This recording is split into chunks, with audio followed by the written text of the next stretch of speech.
आगे बढ़ने से पहले एक नजर इस वक्त की 25 बड़ी खबरों पर। थोड़ी देर बाद नीतीश पेश करेंगे बहुमत। विधानसभा में चर्चा जारी, कुछ देर में बोलेंगे सीएम नीतीश कुमार। तेजस्वी का विधानसभा में नीतीश पर तंज, कहा नीतीश जी कैकई को पहचानिए, भगवान राम कैकई के कहने पर बन गए थे। विधानसभा में बोले तेजस्वी यादव, पीएम मोदी जी नीतीश जी फिर भी नहीं पलटेंगे, इसकी क्या गारंटी। कर्पूरी ठाकुर को लेकर तेजस्वी ने नीतीश को घेरा, कहा कर्पूरी जब आरक्षण बढ़ा दिए तो इन्हीं जनसंघ वालों ने उनको हटाया था। बिहार के डिप्टी सीएम विजय सिन्हा का बयान, मुझे जो भी जिम्मेदारी मिली उसे निभाया, बिहार को बंधुआ मजदूर समझती है आरजेडी। बिहार में स्पीकर के खिलाफ अविश्वास प्रस्ताव पास, विधानसभा अध्यक्ष अवध बिहारी चौधरी विधानसभा स्पीकर पद से हटाए गए। अविश्वास प्रस्ताव के पक्ष में पड़े 125 वोट और विपक्ष में 112 वोट।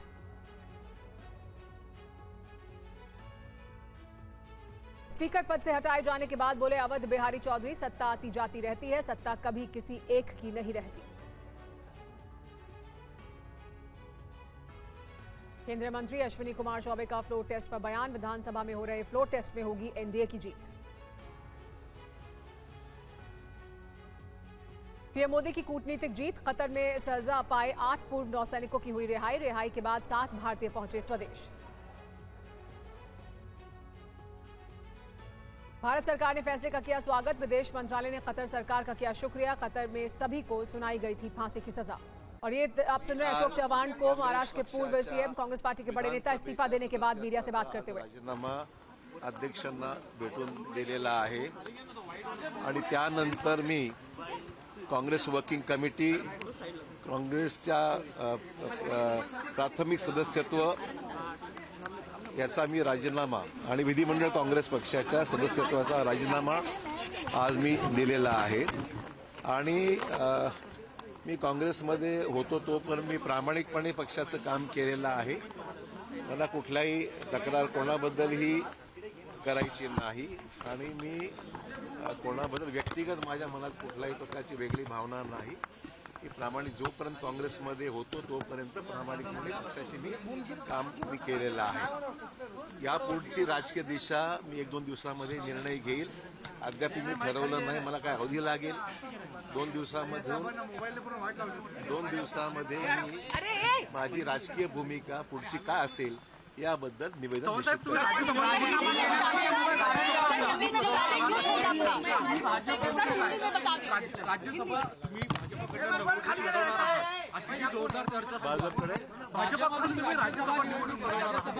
भाजपची कार्यप्रणाली मला अद्याप माहीत नाही, भाजपमध्ये जाण्याचा अद्यापही मी कुठलाही निर्णय अद्याप घेतलेला नाही आणि मी तुम्हाला सांगितल्याप्रमाणे 2 दिवसामध्ये मी राजकीय भूमिका माझी स्पष्ट करेन।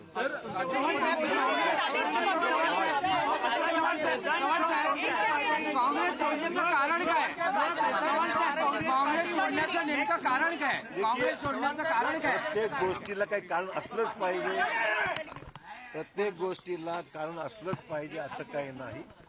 मी अनेक वर्षापासून, पहिल्यापासून आज म्हणजे माझ्या जन्मापासून ते आज तगायतपर्यंत मी काँग्रेसचं काम केलेलं आहे। मला वाटलं की आता मला अन्य पर्याय पाहिले पाहिजेत असं मला वाटलं आणि म्हणून मी काँग्रेस पक्षाचा राजीनामा दिलेला आहे। याच्या पलीकडे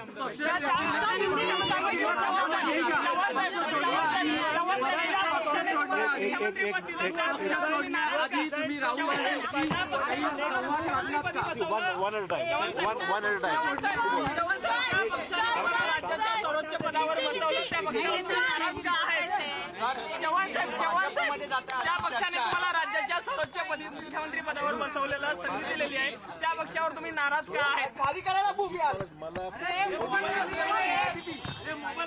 मला कुठलीही पक्षांतर्गत गोष्टीची जाहीर वाच्यता करायची नाही, कोणाची उणीधुणी मला काढायची नाही, ती माझी स्वभावाचा भाग नाही। मी सांगितलं मी अनेक वर्ष काम केलेलं आहे आणि मला वाटलं की काही आता वेगळा पर्यायाचा विचार केला पाहिजे, एवढीच माझी भूमिका।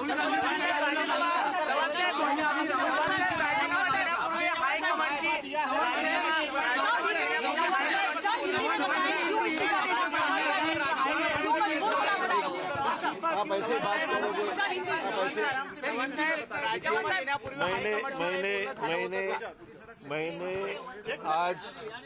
मैंने आज कांग्रेस पार्टी के असेंबली के मेंबरशिप से मेरी लेजिस्लेचर, मैं कांग्रेस पार्टी से चुनकर आया हूं एज ए एमएलए। वो सदस्यत्व का एमएलए के मैंने आज इस्तीफा स्पीकर के पास मिल के सौंप दिया है। उसके बाद में मैंने आज कांग्रेस वर्किंग कमेटी, कांग्रेस की प्राइमरी मेंबरशिप और हमारे जो लेजिस्लेचर पार्टी है उसका भी इस्तीफा मैंने आज पार्टी को सुपुर्द किया है। इसलिए मैंने आज पूरी तरीके से कांग्रेस पार्टी से मेरा जो भी इन्वॉल्वमेंट था वो क्यों मजबूर होना पड़ा था? कोई मजबूरी की कोई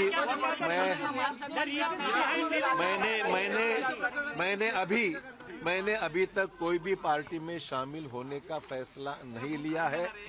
मेरे सामने अभी 2 दिन बाकी है। 2 दिन के बाद मैं मेरी जो राजनीतिक भूमिका है वो स्पष्ट करूंगा। कहा जा रहा है 15 को आप शामिल होंगे बीजेपी में, जो अमित शाह होंगे। देखो, हर चीज की कोई वजह बताई नहीं जाती है और मैं कभी भी पार्टी के इंटरनल मैटर्स को चौराहे पे रखने वाला आदमी नहीं हूं। जब तक था पार्टी का, ईमानदारी से कल तक मैं प्रदेश कांग्रेस में मीटिंग में हाजिर था और मैं कल शाम से मैंने अपने आप को वहां से कई नेताओं में नाराजगी है सर, कई नेताओं में नाराजगी है।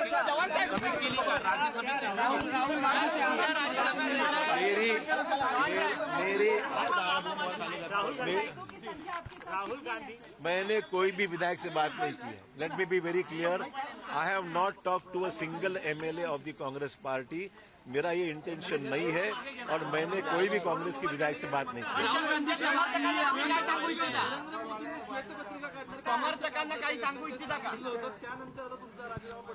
नहीं, इसका कोई कोरिलेशन नहीं है। प्राइम मिनिस्टर ने जो भी बातें कही है ठीक है, एज ए प्राइम मिनिस्टर उनको जो भी कहना उन्होंने कह दिया।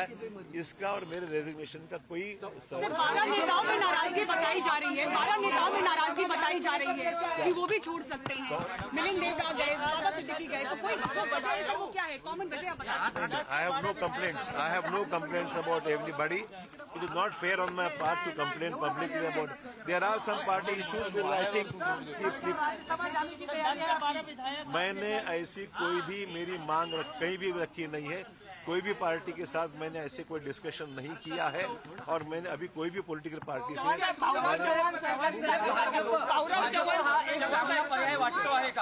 भाजप हा तुम्हाला एक चांगला पर्याय वाटतो?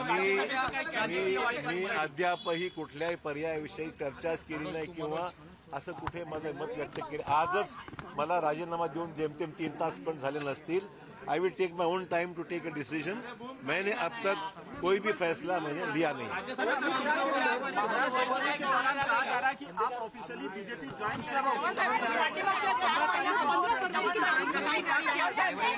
मुझे इसके बारे में कोई जानकारी नहीं है।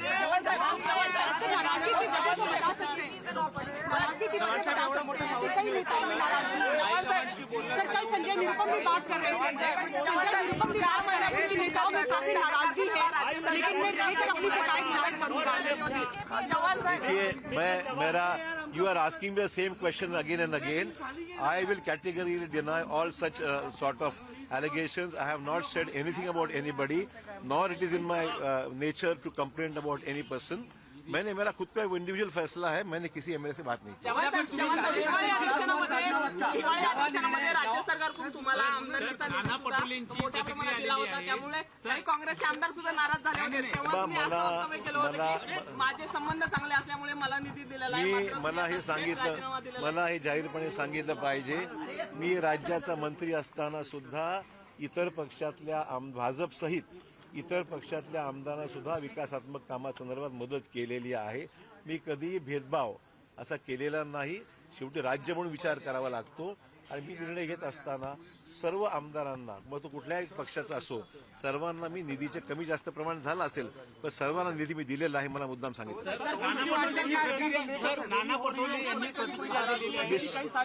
नाराजी, सीट शेअरिंग तो अशोक चव्हाण को आप सुन रहे थे, कांग्रेस पार्टी के महाराष्ट्र के वरिष्ठ नेता, जिन्होंने बताया कि उन्होंने पार्टी से अपने सभी पद जो उनके पास थे, चाहे वो कांग्रेस वर्किंग कमेटी का पद हो या प्रदेश में उनकी जो भूमिका हो, उन सभी पदों से इस्तीफा दे दिया है।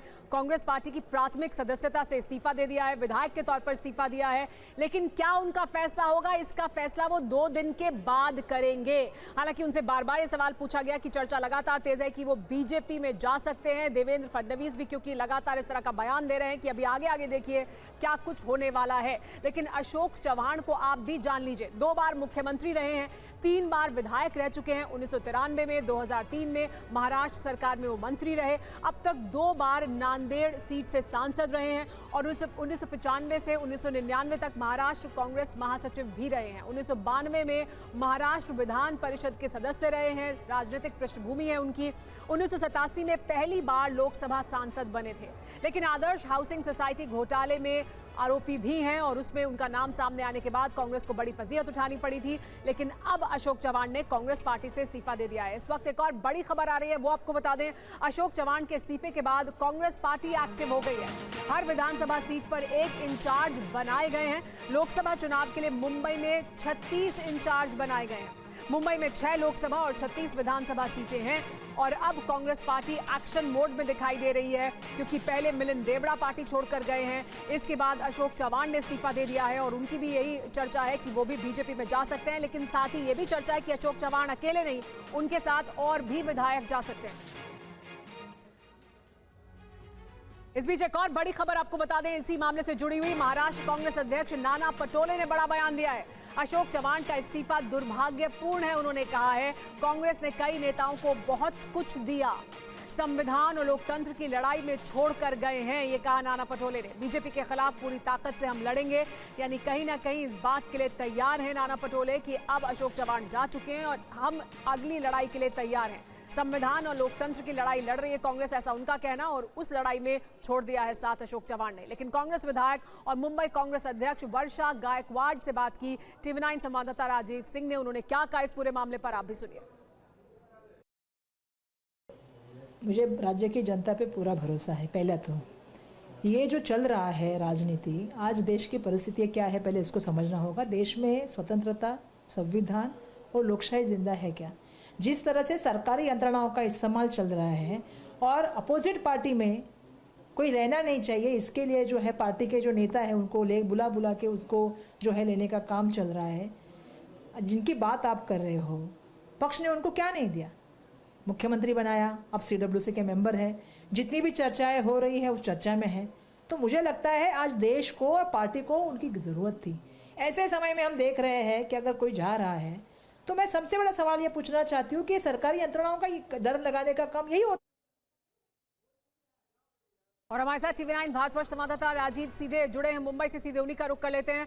राजीव, ये साफ तौर पर अशोक चव्हाण का कहना कि कांग्रेस पार्टी छोड़ दी है, अगला फैसला 2 दिन के बाद करेंगे।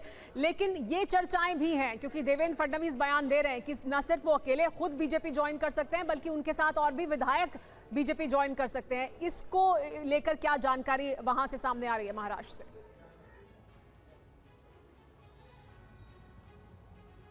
देखिए, अशोक चव्हाण वर्तमान में महाराष्ट्र के सबसे बड़े कांग्रेस नेताओं में से एक है और मराठा चेहरा के तौर पर जाने जाते हैं। ऐसे में अगर अशोक चव्हाण चूंकि 2 बार मुख्यमंत्री रहे हैं, इसके अलावा मंत्री भी रहे हैं और सांसद रह चुके हैं 2 बार, 3 बार विधायक रहे हैं, तो अशोक चव्हाण का जाना पार्टी के लिए एक बड़ा झटका है। निश्चित तौर पर उनके अपने निजी रिश्ते बहुत सारे विधायकों से हैं।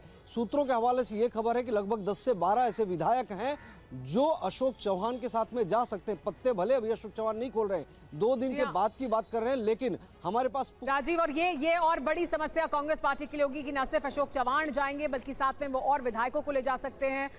क्या खबर महाराष्ट्र से निकलकर सामने आएगी, उस पर नजर बनी रहेगी। बिहार विधानसभा का, जहां पर उप मुख्यमंत्री सम्राट चौधरी इस वक्त बोल रहे हैं। और 2020 में हमारा कमिटमेंट था सरकार में आए और 10 लाख रोजगार देना था। 1,75,000 नौकरी की बात जो विजय बाबू ने कहा, ये किसके समय निकला? इसमें कहा तो मत। विजय बाबू के समय में जब ये शिक्षा मंत्री थे, 1,75,000 शिक्षकों की बहाली निकली। कहां आप हैं? देखिए, गलतफहमी में मत रहिए। अभी तो देखिए कितना शुभ है कि अभी उपाध्यक्ष महोदय मैं कंक्लूड करता हूं, लेकिन मैं ये एगो शुभ लक्षण बताना चाहता हूं कि वित्त मंत्री के तौर पर आदरणीय मुख्यमंत्री जी ने हमें बनाया उप मुख्यमंत्री के तौर पर। पहले लक्ष्य था 1,02,000 करोड़ रुपया भारत सरकार से मिलने वाला था 2023 और 24 के वित्तीय वर्ष में, और अभी इस मार्च तक का लक्ष्य बदलकर 1,11,000 9,000 करोड़ रुपया ऑटोमेटिक बढ़ गया बिहार के लिए। यह है बिहार को पूरी तरह, बजट का आकार आपने देखा हो, 2,61,000 करोड़ का बजट रहा है एकदम। देखिए, आप अपनी बात रखते रहे। आज पूरी तरह देखिए, आज विश्वास मत के समर्थन में पूरी भारतीय जनता पार्टी खड़ी है, लेकिन एकदम स्पष्ट शांति। अरे आपके नेता बोल रहे थे, कोई नहीं बोल रहा था। शासन स्थापित होगा, बिहार में कानून का राज स्थापित होगा, और ये जो गुंडागर्दी हुआ है ना, एक एक विभाग का फाइल खुलेगा और सबकी जांच कराने का काम किया जाएगा। मैं जानता हूं क्या भ्रष्टाचार हुआ है, ये सब पता चलेगा। इसलिए आज विश्वास मत में पूरी भारतीय जनता पार्टी आदरणीय देश के प्रधानमंत्री नरेंद्र मोदी जी के नेतृत्व में और बिहार में आदरणीय मुख्यमंत्री नीतीश कुमार जी के नेतृत्व में पूर्ण भरोसा करती है, और पूरे भारतीय जनता पार्टी आदरणीय नीतीश कुमार जी को समर्थन करने का काम करेगी। धन्यवाद। माननीय मुख्यमंत्री जी।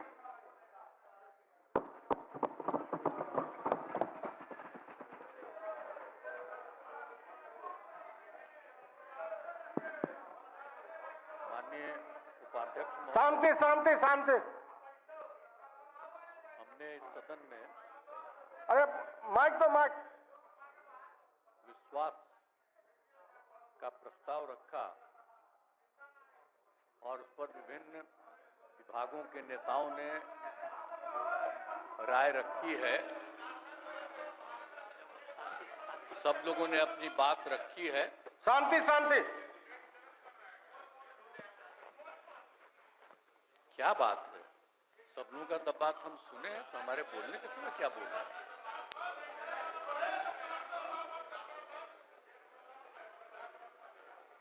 सुनना नहीं चाहते हैं मेरी बात? बोला जाने खुद दीजिए। अगर कोई सुनना नहीं चाहता है बोला तो सीधे वोट कराइए। विपक्ष उसी तरफ बोला जा। सर, तो हम जितने लोगों ने अपनी बात रखी है, मैं सबको धन्यवाद देता हूं। और अब ये समय आ गया है, हम तो अलग हुए हैं, लेकिन आप जानते हैं कब से शुरू हुआ है? 2005 से जब हम लोगों को काम करने का मौका मिला, और तब से ये 18वां साल है। अब बीच में हमने 9 महीना छोड़ करके उनको दे दिया था, और फिर हम काम कर रहे हैं।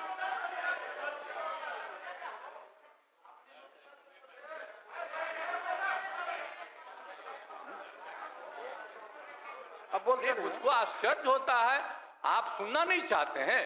नहीं बोलिए बोले। अगर सुन लीजिए, आपको हो क्या गया है? हम सब की बात सुने हैं। अरे आप समझाइए लोगों को। शांति शांति शांति बोल रहे हैं। अभी तो हम शुरू ही कर रहे हैं। अभी शुरू कर रहे हैं। आप सुनिए, उनका कितना देर सुने हैं। शांति शांति। ये 40 मिनट इनकी बात सुने हैं। शांति शांति।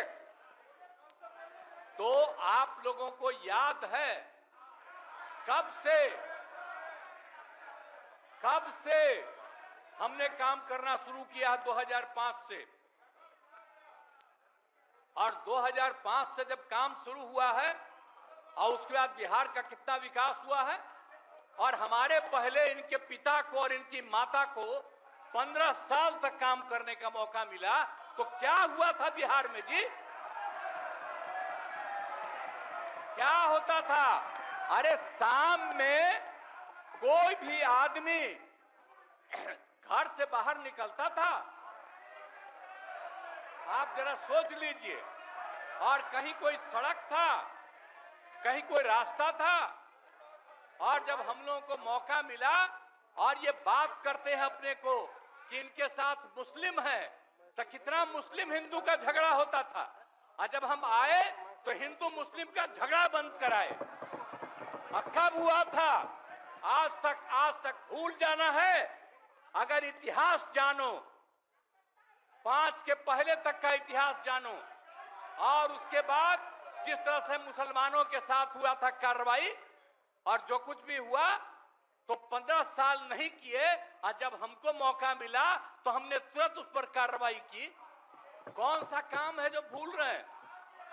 और हमने कभी भी समाज के हर तबके के उत्थान के लिए हम लोगों ने काम किया है, और कितना काम हुआ है, कितना डेवलपमेंट हुआ है। अब शाम में कोई है, अब आप सोचिए 12 बजे 13 के बजे तक, 11 बजे 12 बजे तक महिलाएं घूमती हैं। कहां महिलाएं पढ़ती थी? 5वें क्लास के बाद आज क्या है? अब मैट्रिक तक लड़का लड़की दोनों बराबर। और कितना काम हम लोगों ने किया। हमने इनको मौका दिया एक बार, और हाँ दिया है, 2 बार दिया है। जब 5 में हमने किया, ये 7 में थे, और जो कुछ भी हमने तय किया, सारे काम की हमको क्या करना है 5 से 10, ये पूरी की पूरी पार्टी ने एक साथ दिया, उसको स्वीकार किया, और कितना आगे बढ़े। और फिर 10 में जो किया, तो जो कुछ भी हमने तय किया, इन लोगों ने तय किया कि यही रहेगा। लेकिन 25 जब हम 15 में 7 निश्चय की बात हमने की, तो आप लोग भी आए, तो कोई इधर उधर किया। 7 निश्चय मेरी आइडिया थी, किसी और का नहीं था। और जब मेरे साथ आ रहे थे तो स्वीकार किए, और पहले गड़बड़ नहीं किए। और कुछ दिन के बाद हम देख रहे थे कि काम ठीक नहीं कर रहे हैं ये लोग, तब हमने फिर वापस इन लोगों का साथ दिया। और उसके बाद फिर 2020 में जब हमने 7 निश्चय 2 तय किया, तो इन लोगों ने पूरा का पूरा साथ दिया, और एक साथ उसको भी किया। और जब आप लोग आए तो 7 निश्चय 2 का काम हो रहा था, तभी क्लेम कर रहे हैं कि आप ही किए हैं। इतने बड़े पैमाने पर सबकी नियुक्ति हो रही थी, तो शिक्षा के मंत्री कौन थे? और शिक्षा के बारे में जो तय हो गया था और वही हो रहा था, तब आप लोग आए तो जबरदस्ती शिक्षा ले लिए। एक बार कांग्रेस में शिक्षा लिया था, लेकिन इधर उधर नहीं किया। अब आप शिक्षा लिए तो अपने गड़बड़ करते थे, हर बार रोक देते थे, हर बार रोकते थे, और वही हुआ। इसीलिए ये सब बात मत करिए। और दूसरी बात, जब ये लोग साथ थे, तो हमने बाकी सब लोगों को एकजुट करने के लिए यहां पर मीटिंग भी किया। आप जरा बताइए, हम सबको एकजुट कर रहे थे। हम इन लोगों को कह रहे थे कि 6 पार्टियां हैं, तो सभी 6 पार्टी को हमने एक पार्टी को एक किया। हमने कहा कि उनके साथ 2 दीजिए, और बाकी कांग्रेस को 2 ही दिए। हमने कहा नहीं, 2 से ज्यादा मिलना चाहिए, उनका 19 सीट है। और उसके बाद आप लोगों को बाकी जो पार्टियां थी, उन सब लोगों को भी कहा कि उनको सीट मिलना चाहिए, लेकिन 2 को मिला इन लोगों को। ये लोग बराबर आके हमको कहते थे, हम क्या जाके मिल लीजिए, आप ही लोग साथ थे, तो कुछ हुआ जी? तो इसीलिए, और बाकी जो हम इतना दिन मेहनत किए और हम सबको एकजुट कर रहे थे, तो हम सारा मेहनत कर रहे थे, कुछ हुआ? और अंत में जो हमको पता चला कि जैसे कांग्रेस पार्टी भी इनकी पार्टी इधर से उधर कर रही है, उसको डर लग रहा था। हम बार बार कह रहे थे कि बाकी पार्टियों को एकजुट करिए, तो उसको उनको हमसे तकलीफ था।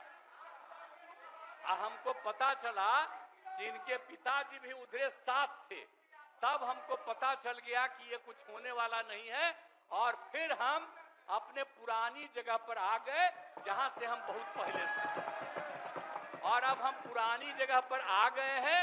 अब सब दिन के लिए हम आ गए हैं, आप चिंता मत करिए। लेकिन हम किसी को हम नुकसान नहीं करेंगे। हम आपके सबके हित में काम करेंगे।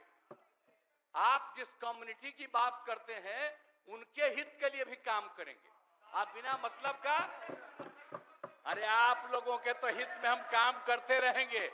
आप तो मेरे साथ थे पहले, अब बीच में इधर से उधर हुए, और आपको मालूम है जब हम पहली बार चुनाव लड़ते थे और उस समय सारे जो हमारे सीपीआई सीपीएम के लोग थे सब हमको साथ देते थे।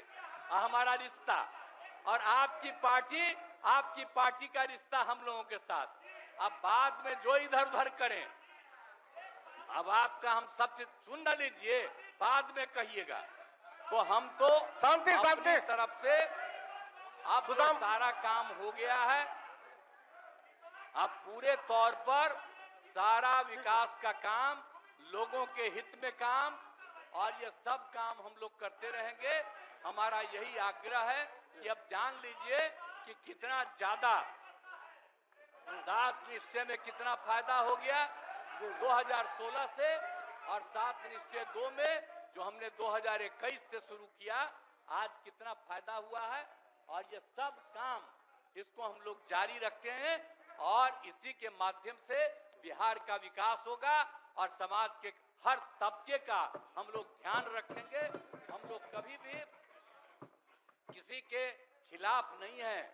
अब बाकी इन लोगों का जो कुछ भी होगा, अरे भाई हमको तो बीच में तकलीफ हो गई कि हम इन लोगों को इज्जत दिए हुए थे और हमको पता चला कि लोग कमा रहे हैं।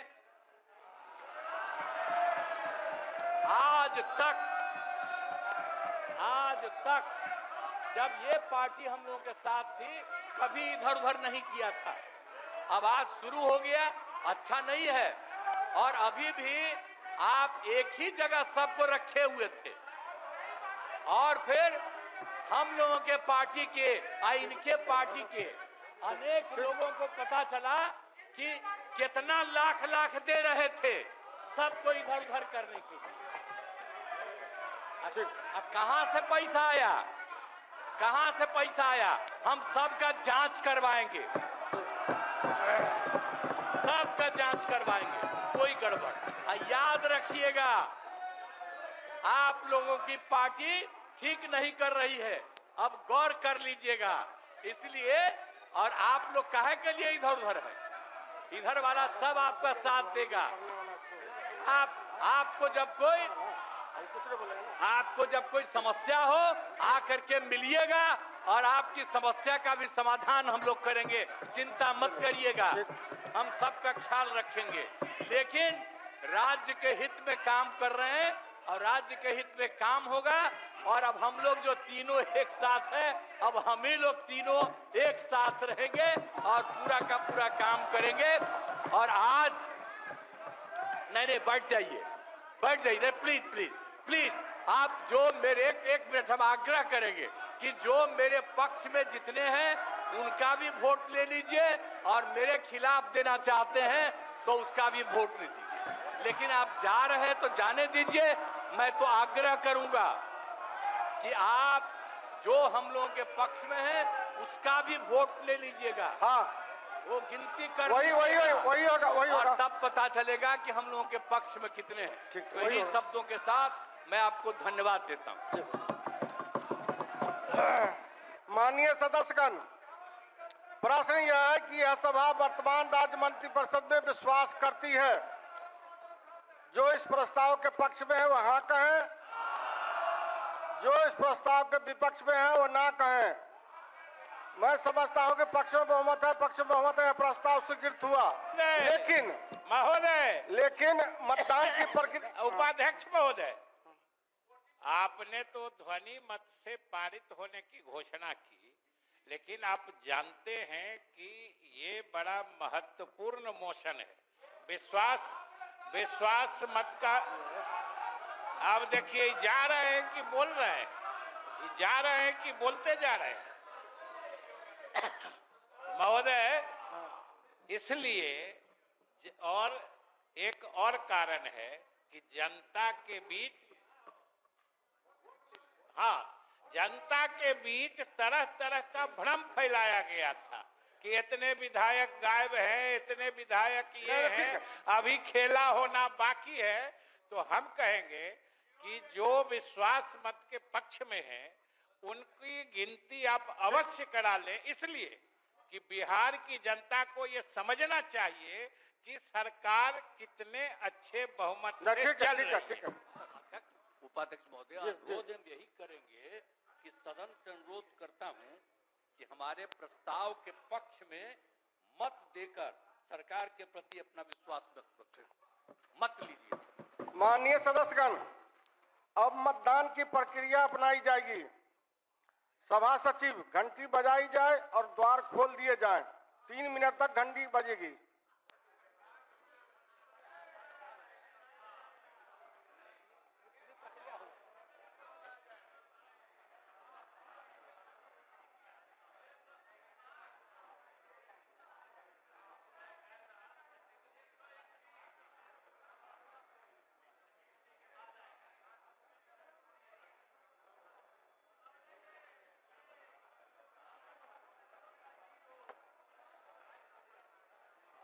अब तो ये सब नहीं होगा, नहीं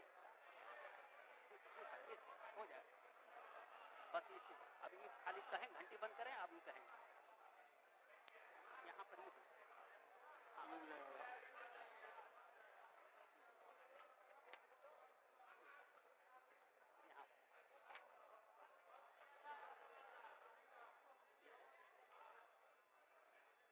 बोले लिखेगा ना कितना उनके पक्ष में मतदान होना चाहिए ताकि वोटों की गिनती हो और पक्ष में कितने वोट हैं ये साफ हो जाए, यानी स्थिति पूरी तरह से साफ होनी चाहिए। हालांकि ध्वनि मत से पास हो गया था प्रस्ताव इससे पहले भी, क्योंकि स्पीकर के चुनाव को लेकर भी जब मतदान हुआ था तब भी बहुमत था एनडीए के साथ, और इस बार फिर ध्वनि मत से भी पारित हुआ। लेकिन उसके बावजूद नीतीश कुमार ने यह आग्रह किया कि एक बार फिर मतदान होना चाहिए और मतदान के आधार पर कितना संख्या बल पक्ष में है ये स्थिति साफ होनी चाहिए, क्योंकि उनका ये कहना था कि आरजेडी की तरफ से लगातार ये बयान दिए जा रहे थे कि बहुत से विधायक उनके पक्ष में नहीं है, उनके साथ नहीं है। ये संख्या बल इस वजह से यहाँ पर साफ होना चाहिए ताकि बिहार की जनता को ये पता लगे कि कितनी बड़ी संख्या में एनडीए के पास बहुमत भी है और सरकार के पास बहुमत होने के साथ साथ सरकार के पास मजबूती भी है। हालांकि नीतीश कुमार ने इससे पहले बोलते हुए कई आरोप भी लगाए। उन्होंने कहा कि पूरी जांच होगी, आरजेडी की तरफ से किस तरह से विधायकों को तोड़ने के लिए पैसे दिए जा रहे थे ये कोशिश की जा रही थी, जांच भी की जाएगी। साथ ही उन्होंने ये भी कहा कि इंडिया के लिए मैं मेहनत कर रहा था लगातार, लेकिन मेरी अनदेखी हुई, जो कुछ हो रहा था उसमें कुछ भी आगे नहीं बढ़ रहा था, इस वजह से वापस फिर वहीं आ गए हैं जहां से उन्होंने शुरुआत की थी और अब सब दिन के लिए आ गए हैं। इससे पहले भी नीतीश कुमार ने जब इस्तीफा दिया था और मुख्यमंत्री के तौर पर एक बार फिर शपथ ली थी तब भी उन्होंने यही कहा था कि अब मैं एनडीए के साथ सब दिन के लिए आ गया हूं, यानी अब एनडीए के साथ ही रहूंगा, बीजेपी के साथ ही ये गठबंधन बना रहेगा। लेकिन इससे पहले पूरे विपक्ष ने वॉकआउट भी कर दिया। इस समय मतदान की प्रक्रिया चल रही है, विश्वास प्रस्ताव के पक्ष और विपक्ष में मतदान होगा। हालांकि विपक्ष वॉकआउट कर चुका है, लेकिन उसके बावजूद ध्वनि मत से पारित होने के बावजूद वोटिंग कराई जा रही है ताकि मतों की गिनती हो सके और साफ तौर पर यह दर्शाया जा सके कि आखिर सरकार के पक्ष में कितना मतदान हुआ है। तो देखिए एनडीए की तरफ से कुल 128 जो मतदान हुआ आज और महागठबंधन के 115, बहुमत के 122 चाहिए। मैं एक बात पुनः रखता हूं, प्रश्न यह है कि यह सभा वर्तमान राज्य मंत्रिपरिषद में विश्वास व्यक्त करती है। जो इस प्रस्ताव के पक्ष में कृपया खड़ा हो जाए। लेकिन नीतीश कुमार ने ये विश्वास प्रस्ताव पर जो वोटिंग हुई उससे पहले क्या कहा, देखिए।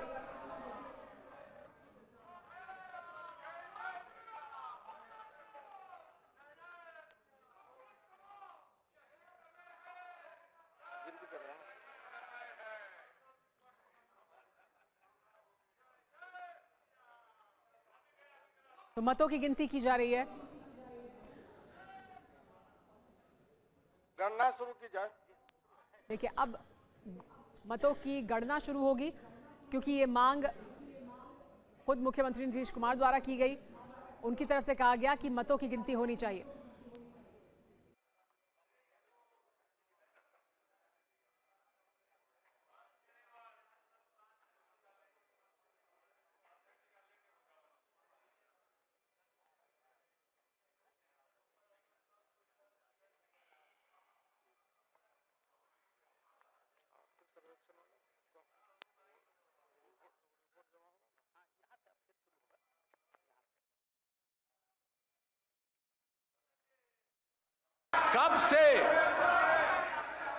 कब से हमने काम करना शुरू किया 2005 से, और 2005 से जब काम शुरू हुआ है और उसके बाद बिहार का कितना विकास हुआ है, और हमारे पहले इनके पिता को और इनकी माता को 15 साल तक काम करने का मौका मिला, तो क्या हुआ था बिहार में जी? क्या होता था? अरे शाम में कोई भी आदमी घर से बाहर निकलता था, आप जरा सोच लीजिए, और कहीं कोई सड़क था, कहीं कोई रास्ता था, और जब हम लोगों को मौका मिला और ये बात करते हैं अपने को कि इनके साथ मुस्लिम है, तो कितना मुस्लिम हिंदू का झगड़ा होता था, और जब हम आए तो हिंदू मुस्लिम का झगड़ा बंद कराए। कब हुआ था?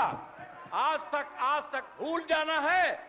अगर इतिहास जानो, 5 के पहले तक का इतिहास जानो, और उसके बाद जिस तरह से मुसलमानों के साथ हुआ था कार्रवाई, और जो कुछ भी हुआ तो 15 साल नहीं किए, और जब हमको मौका मिला तो हमने तुरंत उस पर कार्रवाई की।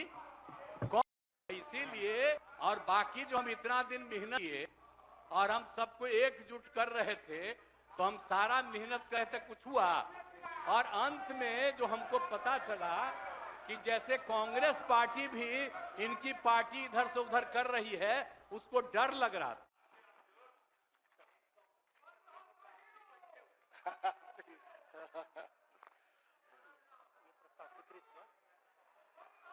माननीय सदस्यगण, कुल उपस्थित सदस्यों की संख्या के मतदान से यह प्रस्ताव स्वीकृत हुआ।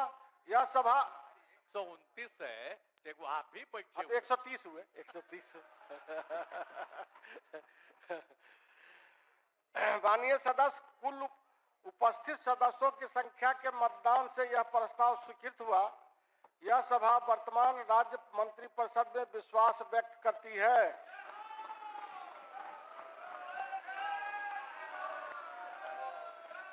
माननीय सदस्यगण, अध्यासी सदस्यों का मनोनयन। उपाध्यक्ष। माननीय सदस्यगण, बिहार विधानसभा की प्रक्रिया तथा कार्य संचालन नियमावली के नियम 12(1) के अधीन मैं निम्न सदस्यों को सदस्य बिहार विधानसभा के एकादश सत्र के लिए अध्यासी सदस्य मनोनीत करता हूं। श्री अमरेंद्र प्रताप सिंह 2400, श्री हरिनारायण सिंह 2400, श्री विजय शंकर दुबे 2400, श्री भूदेव चौधरी 2400, श्रीमती ज्योति देवी 2400।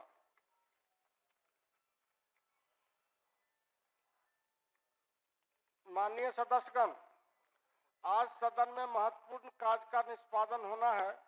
सर्वप्रथम बिहार विधानसभा के प्रक्रिया संचालन नियमावली के नियम 219(1) के अधीन में सदस्य बिहार विधानसभा के एकादश सत्र के लिए कार्य मंत्रणा समिति का पुनर्गठन निम्न प्रकार करता हूं।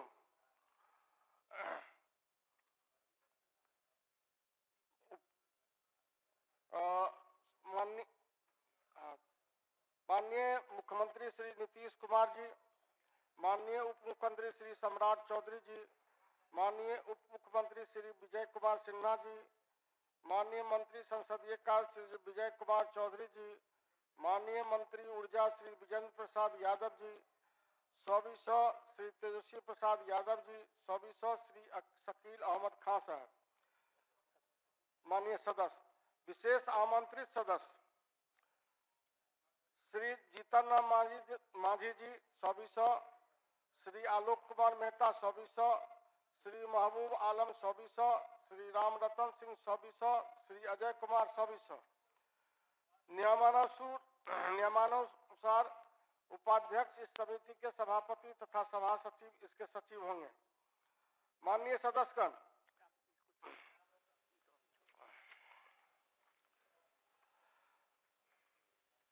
माननीय प्रभारी मंत्री वित्त विभाग,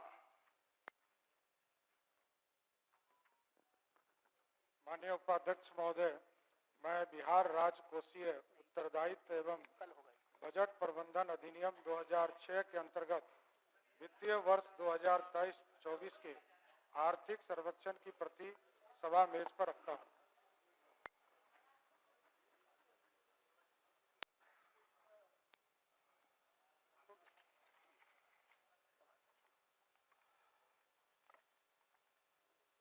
सभा सचिव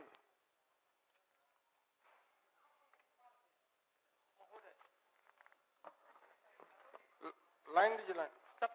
बिहार विधानसभा के 10वें सत्र में उद्भूत। तो इस वक्त की बड़ी खबर, नीतीश कुमार ने बहुमत साबित किया, विश्वास मत साबित किया। उन्होंने 129 वोट पड़े। एनडीए के कुल विधायक थे 128, लेकिन एक वोट ज्यादा पड़ा है, 129 वोट पड़े हैं।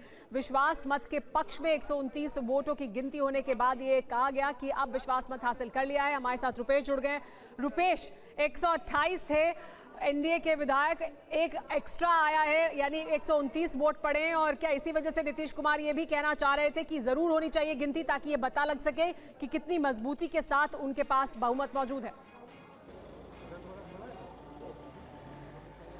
जी हाँ, देखिए बिल्कुल, और इसी वजह से नीतीश कुमार हों या फिर विजय कुमार चौधरी हों, दोनों ये चाहते थे कि भले ही विपक्ष ने सदन का बहिष्कार कर दिया है, सदन में सिर्फ सत्ता पक्ष के लोग रह गए हैं, ध्वनि मत से भी ये विश्वास मत पारित हो सकता है, लेकिन ध्वनि मत से विश्वास मत पारित होने के बावजूद नीतीश कुमार ने और विजय कुमार चौधरी ने यह आग्रह किया सदन से, आसन से, कि आप वोटिंग करा लीजिए और यहाँ पर मत विभाजन कराइए, ताकि बिहार की जनता को ये पता चल सके कि सत्ता पक्ष के पास कितना बहुमत का आंकड़ा है। जो कह रहे थे कि खेल होगा या इतने विधायक गायब हैं, तो नीतीश कुमार ने भी आग्रह किया, उसके बाद से आसन ने ये व्यवस्था दी कि वोटिंग कराई जाएगी। और वोटिंग में 129, जेडीयू के एक विधायक दिलीप राय अभी भी नहीं सदन में पहुंचे थे, 3 विधायक जो कि आरजेडी से इधर आए थे और एक विधायक जो कि महेश्वर हजारी खुद हैं वो आसन पे हैं। तो कुल मिलाकर 129 का आंकड़ा है। अगर महेश्वर हजारी जो इस वक्त उपाध्यक्ष हैं, आसन पे मौजूद हैं, अगर उनको लें तो 130 विधायकों का समर्थन नीतीश कुमार को हासिल है। और इसके साथ ही ध्वनि मत से भी और मत विभाजन से भी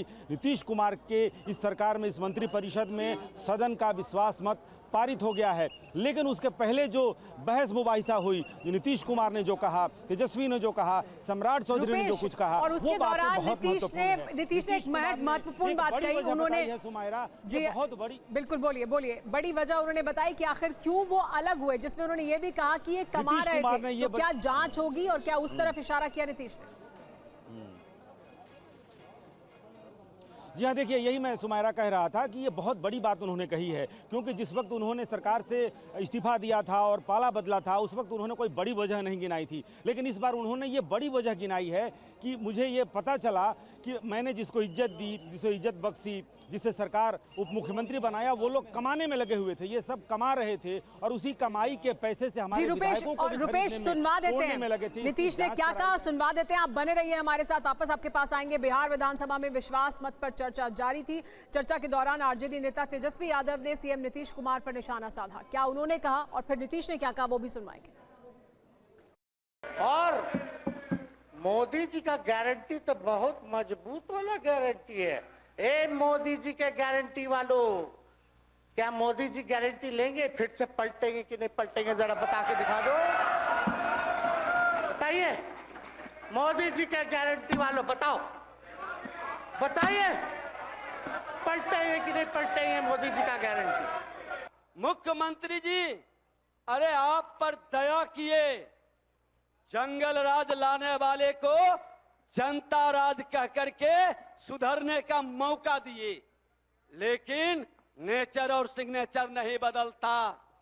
लोकतंत्र है, रानी के पेट से राजा पैदा नहीं होगा। लोकतंत्र में गरीबों की ताकत से, गरीबों के आशीर्वाद से वो राजगद्दी प्राप्त करता है। जब कहा है कि हम जनता के बीच में जाएंगे, अल्टीमेटली जनता तय करती है, जमहूरी निज़ाम में हम उनके बीच में जाएंगे। इनका अनैतिक आचरण के खिलाफ पूरा मजमा देश भर में और बिहार में लगेगा। गांव में, गवई में, चौपाल पे ये बात की जाएगी कि किस तरह से इन्होंने पहले वक्त से ही जो जिस सिंबल पे जीत के आता है उसको अपने आवंटित जगह पे ही जाना चाहिए, इसके खिलाफ काम किया हमारे स्पीकर महोदय ने। हम बहुत आदर करते हैं। चुपके से मैं देख रहा था कि इधर से आ रहे हैं वो लोग, उधर से आ रहे हैं, तो ये क्या प्रक्रिया है, ये है क्या, ये कौन सा छल और बल है?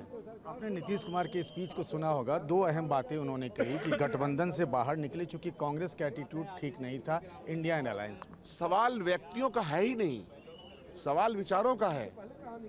विचार, जिस विचार के बारे में उन्होंने इतना महिमा मंडप किया और कहा भारतीय जनता पार्टी के बारे में कि इन्होंने देश का कबाड़ा कर दिया है, उनके बयानात हैं भाई, इनसे देश चलेगा नहीं, ये इतिहास मिटा रहे हैं, ये बापू के हत्यारों को गले लगा रहे हैं, ये खुद उन्होंने कहा, तो वो एक विचार था।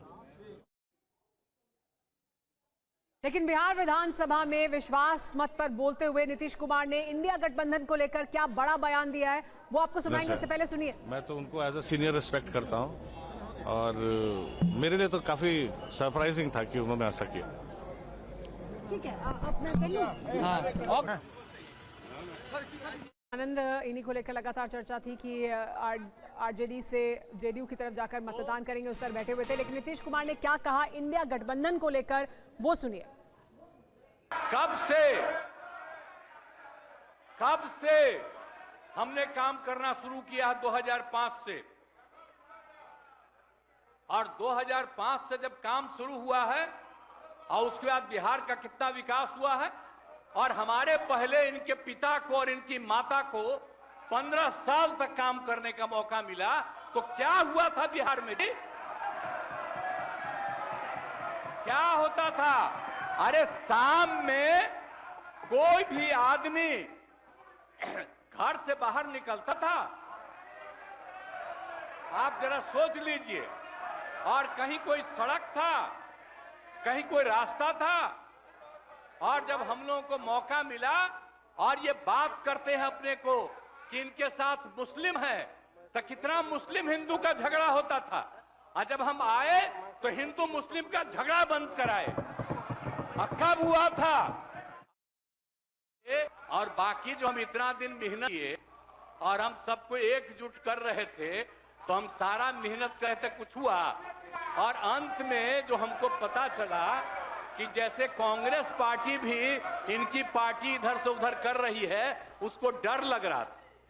हम बार बार कह रहे थे कि बाकी पार्टियों को एकजुट करिए, तो उनको हमसे तकलीफ था। हमको पता चला कि इनके पिताजी भी उधरे साथ थे, तब हमको पता चल गया कि ये कुछ होने वाला नहीं है, और फिर हम अपने पुरानी जगह पर आ गए जहां से हम बहुत पहले से। नीतीश कुमार ने बहुमत भी साबित कर लिया। किस वजह से वो इंडिया गठबंधन से अलग हुए और किस वजह से इस गठबंधन से बाहर निकले, महागठबंधन से, वो भी उन्होंने स्थिति साफ कर दी। हमारे साथ रुपेश भी जुड़े हुए हैं और हमारे साथ पंकज झा भी जुड़े हुए हैं। सीधे पंकज का रुख कर लेते हैं। पंकज, आप भी लगातार बात कर रहे हैं, सभी लोग जो बाहर निकल कर आ रहे हैं विधानसभा से, अब आरजेडी के पास यही विकल्प है, यही उनका बयान है कि वो जनता के बीच जाएंगे और बात करेंगे। लेकिन नीतीश कुमार ने कई गंभीर आरोप भी लगा दिए सदन के भीतर, आरजेडी पर भी और इंडिया गठबंधन पर भी। जी हाँ, दो बड़े आरोप लगाए हैं और इसमें सबसे बड़ी बात यह है कि जिस इंडिया गठबंधन के सूत्रधार थे और कहा जाता है विपक्ष को उन्होंने एकजुट करने की कोशिश सबसे पहले शुरू की, उन्होंने आरोप लगाया कि लालू यादव और कांग्रेस दोनों मिलकर एक साथ खेल खेल रहे थे और मन मुताबिक, यानी कह सकते हैं कि जिस वजह से वो इंडिया गठबंधन बनाने को आगे बढ़े थे वो काम नहीं हो पा रहा था, इसीलिए वो गठबंधन से बाहर निकले। दूसरी बड़ी बात ये कही आरजेडी पर उन्होंने कि ये लोग पैसा कमा रहे थे, लाखों लाख ले रहे थे, और उन्होंने कहा इस बात से उतारेंगे और भाजपा मुक्त सरकार बनाएंगे। आपके तो अपने साथी साथ नहीं है, साथ छोड़कर चले गए। अरे छोड़िए, जो सवाल आप कर रहे हैं उसका जवाब देंगे। मैंने कभी नहीं कहा कि खेला करें। आपके नेता कहते थे। मैंने कभी नहीं कहा।